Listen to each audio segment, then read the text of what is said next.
So I want to teach the difference between what is love and what is lust, so that each individual can understand its principle and understand how it applies in terms of special relationships. So when I say special relationships, I mean spousal relationships. So anytime you have a union of two people coming together in what's termed or deemed as a special relationship, this is what I'm talking about. Now, obviously, in terms of what's happening on Earth right now, there's a lot of distortion and confusion that still leads to learning. So I don't want to impart any judgment on the multiplicity of relationships that lead to sexual union, because that's not what I'm here to teach. I'm definitely not here to judge anything. And in truth, all activities, all thoughts, all deeds do extract learning. However, some of that learning is just to provide contrast for that which is love to understand what it is not. There is a level where that distortion, some people call it darkness, will no longer be able to evolve past that state. What I mean by that is that because distortion and because, I don't even want to call it evil, but it's a good term that human beings understand, there's a point where, because it is so consumptive by nature, meaning that to get its energy or to gain its energy, it must consume. So therefore, it is not creating anything. It is only the mechanism of consumption. Therefore, it is a distortion of the love and the light.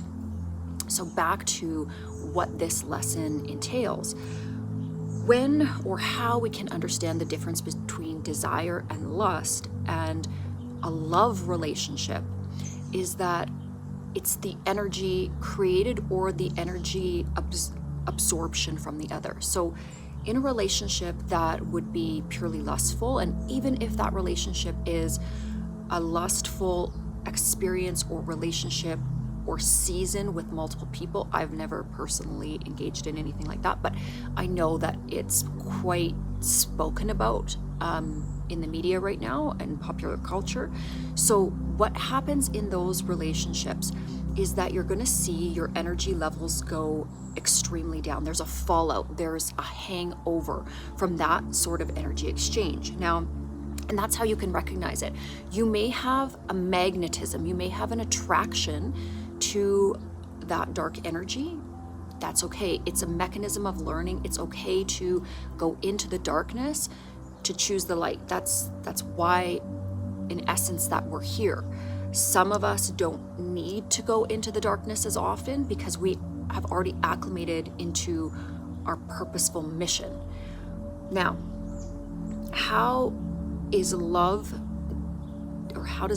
differentiate itself? So the way in which it does this is by an expansion of the energy field. So when you are in union, and this doesn't have to be specifically physical, but when you are experiencing another entity that is giving love and you're giving love back to that entity, you will experience an expansion of your auric field. You will feel an expansion of your heart space. Your consciousness will expand. And what will happen in terms of your own energy is being created through the love and the light spectrum that is shared between both. And this is extremely powerful because it allows you to identify from a vibratory state, from an energetic state, what is in alignment with love and what is not.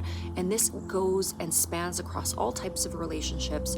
If you are in the presence of love, you will feel an energetic expansion in how you feel.